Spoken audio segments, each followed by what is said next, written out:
revolusi industri karena akan panjang, tapi sekarang kita sudah masuk ke zaman intelijensia, bahwa siswa-siswa kita, murid-murid kita sekarang sudah masuk ke ranah intelijensia. Apalagi dengan pandemi seperti ini, kita dipaksa untuk semuanya harus mengembangkan kreativitas. Dan Buzan mengatakan pusat kreativitas itu ada di otak.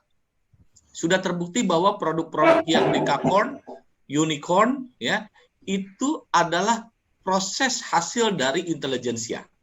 Gojek itu intelijensia, ya. Kenapa Gojek intelijensia? Nggak punya motor, nggak punya mobil, tapi dia bisnis transport, kan bingung, ya. Lazada nggak punya mall, ya, tapi dia omsetnya mengalahkan orang yang punya mall, gitu. Dan itu adalah sekali lagi produk intelijensia. Zoom ini pun produk intelijensia, ya. Kita bisa meeting di mana-mana, ketemu, karena inilah daya kreativitas. Orang menemukan masalah, dia menciptakan sebuah inovasi, dan terbentuklah intelijensia. Jadi aset tidak lagi nanti berupa tanah atau hotel, tapi ini yang disebut dengan intellectual property. Jadi Facebook Bapak Ibu yang followernya sudah banyak itu adalah software aset atau software property yang harganya sekarang sangat luar biasa. Dan kita sedang mendidik anak-anak kita ke arah ini. Karena didiklah anakmu sesuai zamanmu. Oleh sebab itu kita harus membutuhkan tools atau alat yang disebut dengan mind map. Mind map itu luar biasa. Kalau didalami itu dalam sekali. Jadi semakin mempelajari ini semakin kurang. Jadi saya ikut beberapa training mind map, ya, sampai Singapura, sampai beberapa negara, dan makin saya belajar makin kurang. Nah, jadi Bapak Ibu sekalian, that is the greatness of brain, ya. So everybody knows that the smartest person in the world, the famous one, is Albert Einstein. Yeah, the perception. And then there is one of the expert or scientists tried to melakukan observasi tentang otak Einstein. Ya, kenapa dia begitu cerdas? Jadi ketika meninggal, otak Einstein sempat diculik, ya, diambil, ya, dan ternyata diteliti sebenarnya komposisi otak Einstein is actually the volume is the same with the common persons like us. Sebenarnya secara volume sama otaknya, ya, sama-sama 1,2 kilo. Otak saya, otak Einstein, otak Tony Buzan, ya, otak kita semua 1,2 sampai 1,3 kilo. Tapi apa yang membedakan? Berarti kan isinya. Apa isi otak itu? Nah, Tony Buzan mencoba meneliti dia. Tahun 52, dia mencoba mencari buku tentang otak. Tapi yang ada adalah fisiologi otak. Bukan how to use brain. Makanya akhirnya dia menciptakan buku yang namanya Use Your Head. Gitu. Ternyata is the same. Ternyata kan. Nah, yang membedakan adalah ini. Sel neuron otak Einstein ternyata jauh lebih banyak yang terkoneksi dibanding otak pada umumnya. Nah, coba Bapak perhatikan bagaimana susunan neuron ini. Ya. Susunan neuron ini lihat seperti ini, terkoneksi. Ya. Makanya kenapa nanti ketika Anda belajar tentang mind map, kita bentuknya seperti ini, koneksi asosiasi. Coba perhatikan ini. Jadi Bapak Ibu sebenarnya sudah memiliki banyak asosiasi yang harus kita buat menjadi rangkaian koneksitas yang diatur dalam mind map Buzan Law. Nah, ternyata otak kita masih optimalisasinya less than 10%, masih kurang dari 10. Even though actually we have berapa nih? Nolnya banyak nih Pak Mutar ini, nolnya banyak, ya. Padahal kita punya sel, ya, lebih dari 1 triliun, tapi koneksitasnya rendah, ya. Mengkoneksikan asosiasinya rendah, even actually less than 1%. Jadi otak kita hebat, tapi optimalisasinya 1%, dan 99% masih kosong dan tidak terkoneksi dengan baik. Nah, jadi guru-guru butuh apa? Bagaimana nanti dalam proses pembelajaran tingkat thinking itu terjadi sehingga koneksitas itu aktif antara neuron dan dendrit, ya, sehingga anak-anak bisa memiliki tingkat koneksi otak yang bagus. Begitu juga guru. Bagaimana optimalisasinya? Berarti kita butuh apa? Butuh tools. Kita butuh alat. Alatnya apa? Mind map. Mind map itu digunakan lebih dari 150 negara gitu ya. Jadi ini sudah digunakan. Tapi di Indonesia nggak kafah belajarnya, ya. Jadi tidak menyeluruh. Mudah-mudahan saya ada kabar baik dengan adanya software, ya. Mungkin banyak yang belum tahu. Sekolah-sekolah internasional juga banyak yang belum tahu, gitu ya. Kemudian saya bisa dapat license-nya versi F4.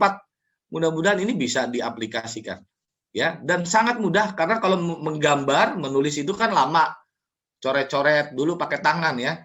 Sekarang sudah pakai software, mudah-mudahan ini akan mempermudah. Jadi memang sangat sulit karena waktu itu belum ada tools-nya. Nah, mungkin juga dengan pandemi kayak gini, tadi Pak Mutari bilang, ngajar pakai PowerPoint aja. PowerPoint ya bagus, tapi dia tidak ada koneksi otaknya, nggak ada asosiasi. Dia hanya gambar visual, tapi asosiasinya kurang, bisa melakukan proses thinking. So, Tony Buzan said that if you want to activate the brain of a person, that you have to activate the both brain, even left and right brain. Makanya di sini juga harus juga diaktifasi yang disebut dengan triune brain. Aktivasi triune brain itu 3 otak ini, reptil, limbik, dan neokorteks. Nah, neokorteks ini adalah pusat berpikir manusia.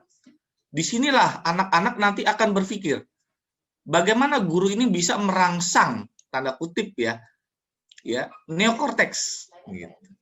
Jadi kalau neokorteksnya itu bagus, ya terangsang, ya terstimulat, maka proses thinking itu bisa berjalan dengan bagus. Yang kedua, tools-nya juga harus bagus. Yang ketiga, reptilnya harus bagus. Reptil ini di luar mind map. Apa? Dia harus makan yang cukup, tidur yang cukup, bergizi, minum, ngopi juga. Ini kalau suka ngopi ini kerjaannya reptil nih Pak ya. Dia minta kopi, minta lupis, combro ya. Ini kerjaan reptil. Tapi ini juga emosi. Ketika emosi nggak stabil, ya kejiwaan nggak stabil, maka neokorteks akan rusak. Maka ada orang gila ya, biasanya dia masalah di limbik, ya kejiwaan, sedih keterlaluan, bahagia keterlaluan, kortisolnya bisa mendominasi, dia akan rusak neokorteksnya. Maka dia akan merusak sel saraf. Jadi emosi itu juga bagian penting. Makanya di sini banyak anak stres. Maaf ya, dengan pandemi panjang, stres loh anak itu ya. Ya, udah gitu gurunya stres juga, lengkap sudah gitu ya. Kenapa? Stres juga, Pak. Gimana nih? Saya RPP gimana? Saya ngajar apa lagi? Materinya apa lagi? Nah, ini saya kasih formula MMBL. Mudah-mudahan 2 jam cukup. Kalau nggak cukup, tambah sedikit Pak Muhtari boleh ya? Setengah jam. Free. Ya, baik. Ini yang namanya wave of brain. Ini gelombang otak. Bapak Ibu, kenapa anak-anak tidak memperhatikan pelajaran? Karena ketika pembelajaran apapun, ya termasuk online, tolong Bapak Ibu perhatikan kejiwaan anak. Masukkan anak ke zona alfa. Apa itu zona alfa? Zona relax, 9 sampai 13 Hz. Relax, calm, lucid, not thinking, nggak banyak pikiran. Jadi untuk anak-anak tuh happy, jangan langsung dikasih materi, dikasih musik dulu, kasih tilawah dulu. Pokoknya do not ever start the lesson when anak-anak tuh nggak happy, nggak masuk ke zona alfa. Zona alfa tuh zona senang. Ya, Bapak Ibu, kalau perhatikan di bukunya Quantum Learning, itu ada namanya skin setting sebelum masuk ke pelajaran inti. Tolong anak-anak dimasukkan dulu ke zona alfa dengan menyanyi dulu, kasih musik misalnya, kasih movie, YouTube, sehingga anak siap untuk terima pelajaran. Kenapa? Tadi di Trillion Brain itu masuk ke ranah limbik. Nah, jadi udah paham ya. Jadi limbik itu penting. Jadi kalau nggak masuk limbiknya berantakan, anak-anak ada yang nangis, ya, ada yang lompat-lompat, ada yang nggak memperhatikan, dan akhirnya anak-anak stres. Oke. Nah, ini yang saya sebut ini banyak guru nggak paham ini. Diknas pun nggak ada. Saya dapat dari UK langsung. Namanya IPO-GRAPS. Ya. Ini the most important grab in the world. When you hear, ya mudah-mudahan nggak pusing ya. Oke, ini saya coba. Nah, Bapak Ibu, dalam pembelajaran yang diperhatikan pertama apa? Interest siswa. Nah, ini yang namanya interest siswa. Biasanya di awal pelajaran ini, interest anak-anak makin lama makin turun. Betul nggak, Bu? Nah, turun ke bawah. Ya. Dan rata-rata begitu turun, ini anggap aja 30 menit. 30 menit ya, sorry. 30 menit. Ini sama-sama 30 menit. Ya, ini 30 menit. Ya. Anak-anak rata-rata turun, pas di akhir pelajaran, turun. Interestnya lama-lama nol. Mereka minta pulang buru-buru, minta selesai. Nah, kenapa itu terjadi? Karena kita tidak melakukan recall during learning. Apa itu? Yang saya jelaskan pertama adalah kalau ketika kita melakukan pembelajaran, ini ada efek yang namanya efek primacy. Ini efek mulai namanya, primacy. Dan efeknya efek first image. All lesson pertama kali pasti seneng dong, ya, apalagi Bunia nih guru TK, anak pertama seneng, pertama menit pertama happy, betul nggak? Ore, lompat-lompat, seneng ya, karena ini nah efek primacy, kalau bahasa Inggrisnya tuh efek hello, ya, mereka masih fokus di sini, tapi seiring waktu dia akan turun. Nah, bagaimana di sini? Ini namanya titik kritis, nih. 1 jam tuh titik kritis, gimana guru itu bisa membagi pelajaran itu seharusnya 3. Ya, dibagi 3 review, 30 menit review, 30 menit review. Kenapa? Karena inilah cara kerja otak. Otak itu nggak bisa dipaksa. Mungkin Bapak Ibu guru pernah baca buku Teach Like Finland. Nah, saya punya bukunya, saya udah baca tuh bukunya Timothy. Ya, ternyata Finland juga menerapkan grafik ini.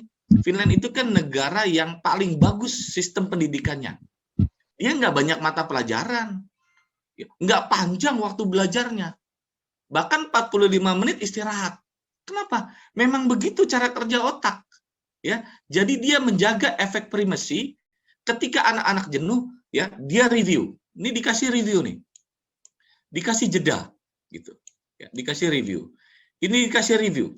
Makanya nanti bisa jadi kita nanti bikin RPP, bagusnya adalah bagaimana meningkatkan interest anak ketika dalam titik kritis itu bisa naik kembali. Coba bayangin, anak kelas 1 apa yang mau dikejar? Ya. Nilainya nilai corona semua, Bapak Ibu, betul nggak? Ya.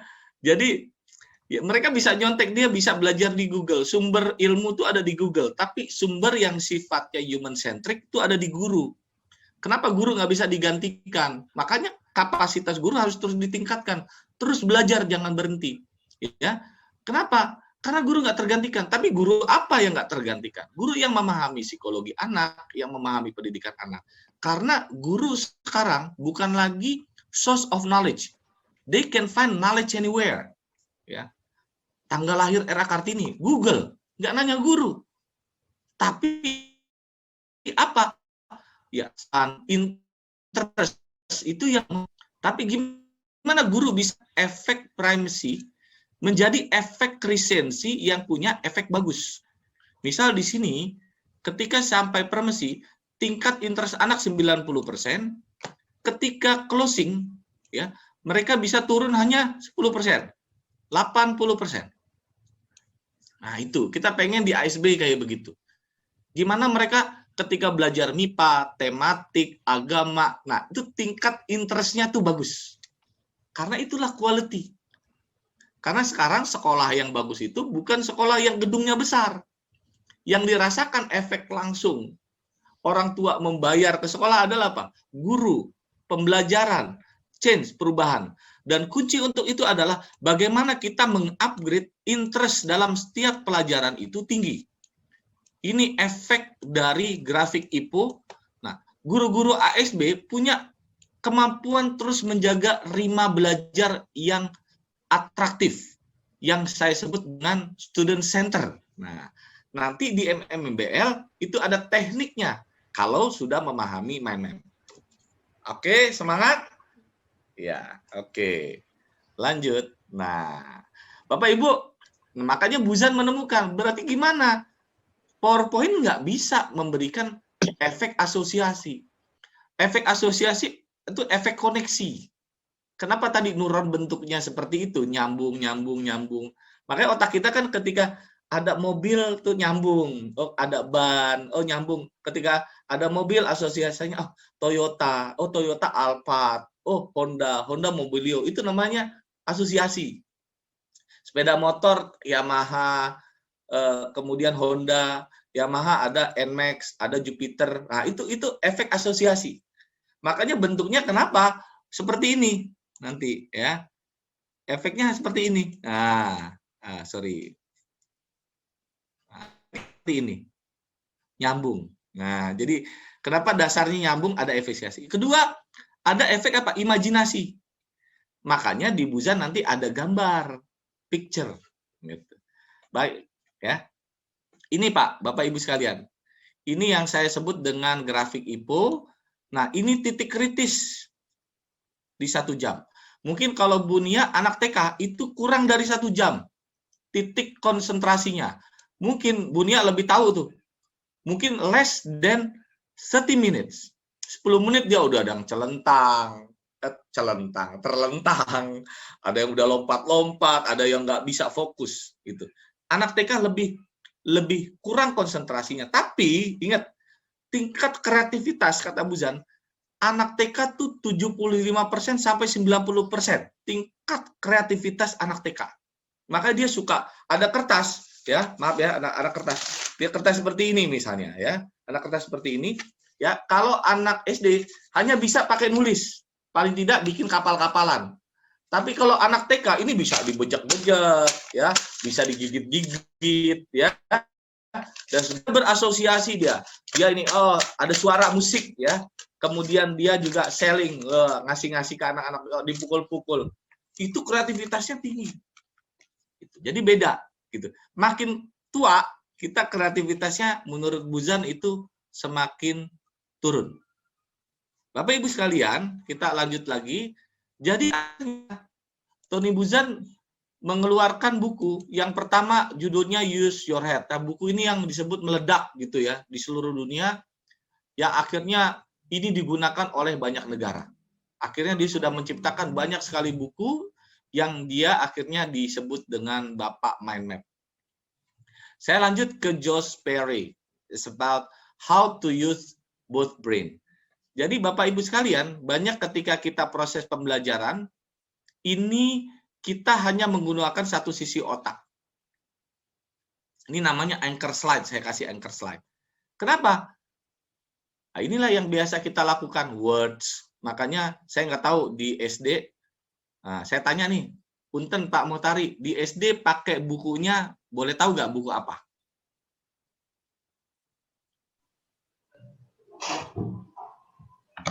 Erlangga atau? Yudhistira. Oke. Okay. Siap. Makasih Pak. Saya pengen tahu. Nah, oke, Yudhistira saya kasih contoh ya. Baik, terima kasih. Yudhistira ada gambarnya? Iya, ada. Tapi apakah dia menggunakan efek asosiasi? Mungkin masih banyak word di sana, kata-kata. Numbers, line, ini otak kiri ya. List, logic, analysis. Sementara banyak anak-anak kita dominan juga otak kanan. Suka musik, like colors, like shape, maps with the Gestalt theory ya, karena map itu juga pakai teori Gestalt. menyeluruh gitu ya atau parsial. Makanya nanti di mana pakai teori Gestalt itu nanti anak-anak akan bisa kita ubah berpikirnya ke arah hierarki, ke arah kategori, nanti saya ajarkan. Ya. Kemudian imajinasi.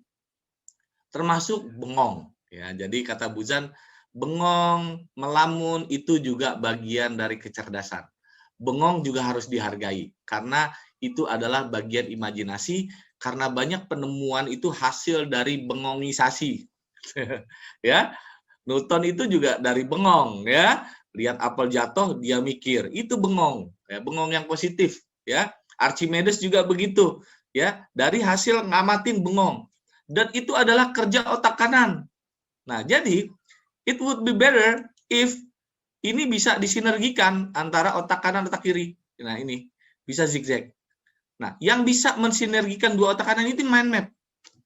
Makanya Tony Buzan said that mind map is language of brain. Saya ulang. Mind map is language of brain. Jadi mind map itu bahasa otak. Tapi pengajaran kita tidak menggunakan bahasa otak. Persis kayak bilingual begitu, ya. Jadi bahasa kita luar biasa, banyak sekali tools yang bisa kuatkan. Dan mind map ini adalah salah satu bahasa yang sangat cocok, tepat dengan peningkatan intelijensi anak. So, it will stimulate by brain, ya. So John Medina said that when both brain are used, the understanding better. Ketika kita menggunakan kedua belahan otak, maka tingkat pemahaman akan lebih baik, akan lebih tinggi, akan lebih aktif, akan lebih menarik, akan lebih blooming. Nah, jadi Bapak Ibu sekalian, masalahnya gini, kenapa saya tadi tanya ke Pak Motari tentang Yudhistira. Masalahnya begini, most of book that we have use linear like this. Garis-garis. Tadi saya udah bilang, sementara bahasa otak itu asosiasi, imajinasi, warna. Gitu. Makanya Bapak Ibu lebih suka dulu ya kita baca buku yang ada gambarnya. Wajar, karena itu bahasa otak. Bukan otak kanan, otak kiri. Itu bahasa otak. Mungkin Pak Motari sama saya seumur, mungkin ya.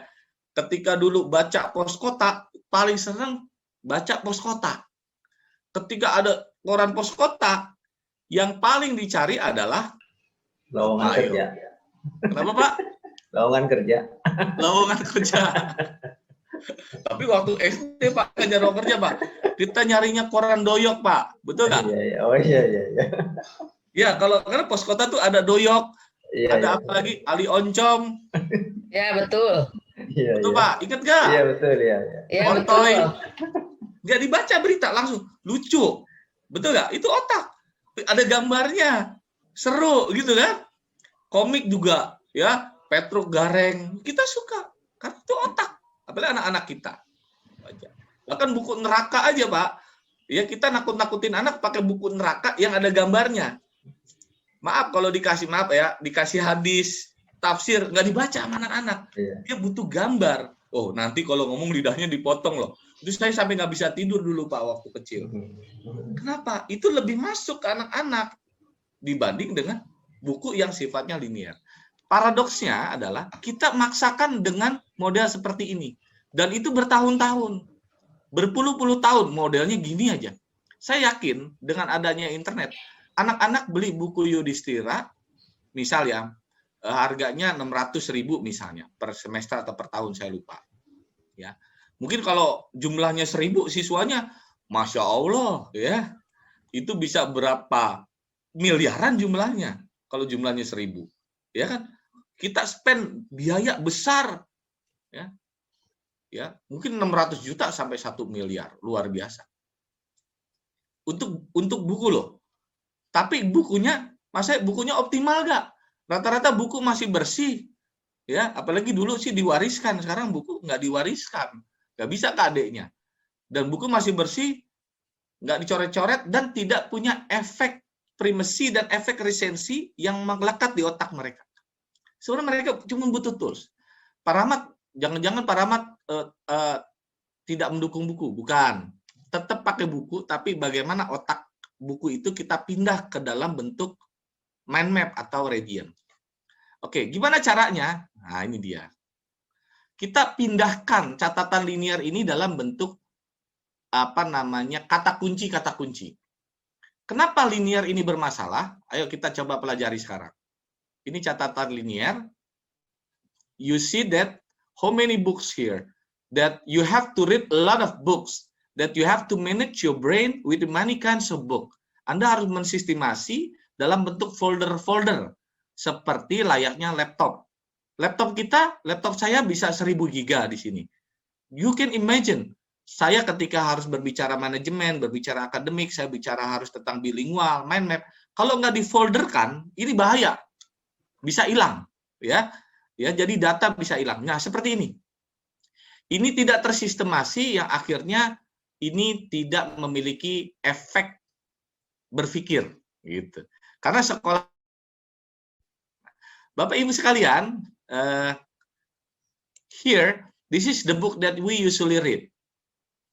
Saya tanya jujur ya, menarik nggak? Ya, nggak menarik, ya, nggak ada gambar, kata kunci sama kata non kunci bergabung, ya. Kemudian orang baru baca satu dari sini sampai sini ngantuk, ya. 2 halaman ngantuk, udah ngantuk tuh bingung. Sudah baca sampai sini, sudah baca semua sampai sini, ngerti nggak? Enggak, gitu. Makanya data ini harus disusun. Jadi saya tetap mendukung dengan buku yang ada, tapi yang saya kritisi adalah how to use that book yang punya impact ke siswa, termasuk impact ke guru. Nah, guru jangan-jangan juga dia tidak mampu mengelola informasi yang ada di buku dan ilmu yang ada di otak. Jadi kita butuh tools. Alatnya apa? Kita ubah catatan linear menjadi catatan radian. Kenapa? Karena linear ini campur kata kunci sama non kunci gabung. Kaca non kunci itu seperti ini, Pak. Walaupun karena bagaimana supaya manakala istilahnya tuh ribet. Padahal hanya cukup kata kuncinya aja yang kita capai, makanya dalam bentuk asosiasi nanti. Dengan bentuk asosiasi kita tanpa butuh kata walaupun bagaimanapun, karena kita bisa mengasosiasikan kok dengan yang saya sebut kategori nanti. Dengan apa? Dengan warna, digabung dengan bentuk kategori dan hierarki. Ya. Nah ini, jadi lemah sekali catatan dan monoton seragam. Otak kita warnanya merah, biru, abu-abu, putih, ya. Hijau, tapi buku yang disajikan warnanya hanya 2, hitam putih atau biru, ya. Ini tidak sesuai dengan cara kerja otak, tidak menarik, no picture, ya. Pak, PowerPoint juga menarik tapi tidak ada asosiasi. Nah, PowerPoint susah untuk menggabungkan, tapi PowerPoint kita bisa ubah dalam bentuk mind map sehingga anak-anak bisa berpikir blooming. Oke, kita lanjut. Mudah dipahami yang jelas mind map dan ada keterkaitan yang jelas, ya, one word to another word, asosiasi satu dan asosiasi lain, gitu. Jadi Bapak Ibu sekalian, ini oke, saya lanjut ya. Ready? Inilah catatan linear, tidak ada kata kunci sama sekali, ya. Semuanya sama, mau penting atau enggak, hitam semua. Makanya dulu waktu kita masih muda, SD SMP, pakai stabilo gitu ya, diwarnain. Itu sebenarnya kita sedang mencari keyword, kata kunci. Tapi itu pun masih berantakan, tidak diatur sistematis. Nah, kalau diatur sistematis itu nanti akan mudah siswa punya konsep berpikir, memisahkan satu sama lain. Itu yang disebut dengan LOTS, low order thinking skill. Nanti nyambungnya adalah cohorts nanti, high order thinking skill. Tapi mind map itu akan mempermudah proses LOTS. Apa LOT? Mengklasifikasi, memisahkan, mencari kata kunci, menghafal. Itu LOTS. Makanya apa? Kita bingung, anak-anak kok nggak paham-paham sih? Saya bingung. Gitu. Karena proses LOT-nya berantakan. Coba kita perhatikan ini. Ini adalah model kata yang bertebaran di buku-buku Yudhistira atau buku-buku lain, ya. So, the next step actually, you find the keywords.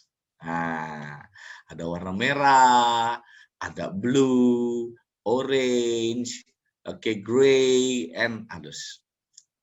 Oh, berarti ini kata-kata kunci, berarti yang ini bisa dibuang dong. Nah, ini yang namanya disebut kata non kunci, ya, kata non kunci. Yang dicari ya kata kunci. Tapi masih bergabung 1.1, 1.1, biru-biru segala macam masih berantakan.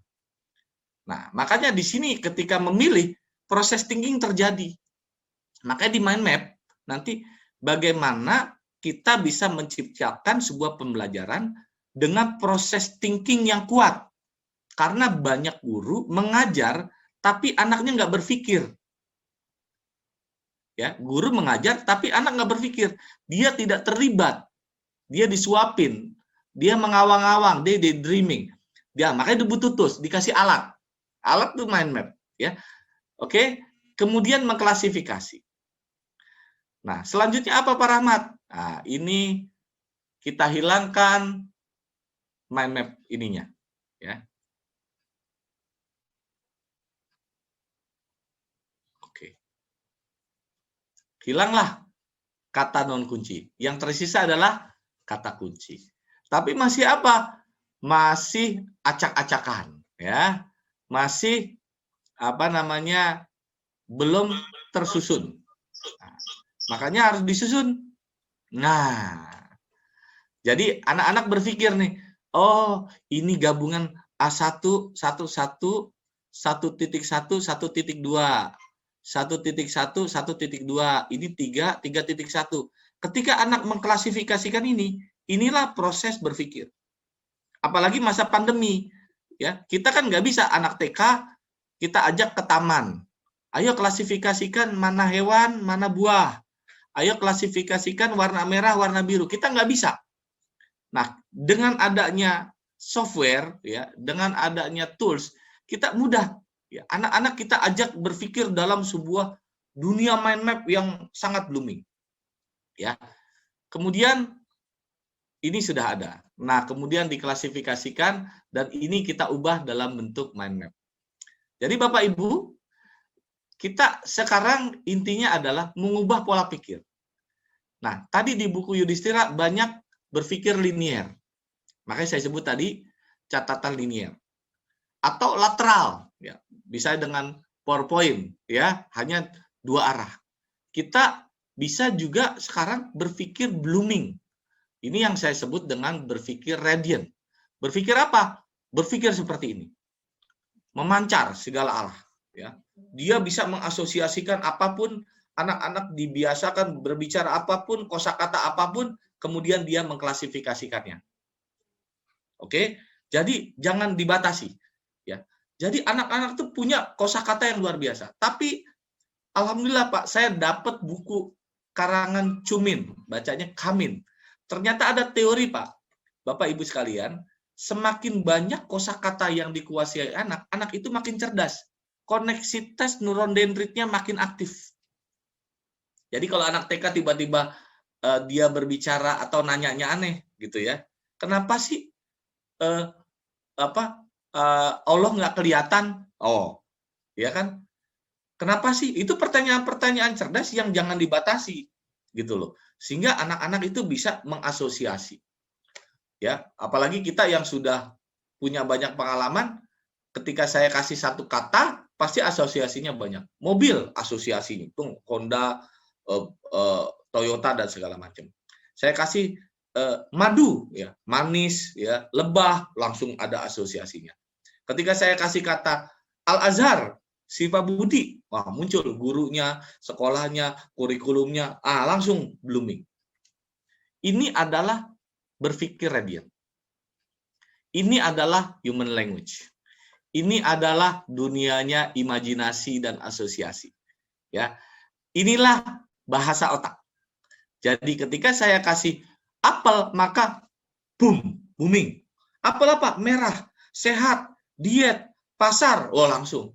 Pasar apa? Oh pasar induk, pasar tradisional, supermarket. Supermarket apa? Super Indo, Indomart, Alfamart. Terus asosiasi ini. Anak-anak akan sangat aktif. Ketika saya kasih dengan apa? Ulang tahun, apa asosiasinya? Bahagia, apa namanya? Manis, ya, cake, lezat dan sebagainya. Sehingga apa? Berpikir radiant dan kesegaraan. Maka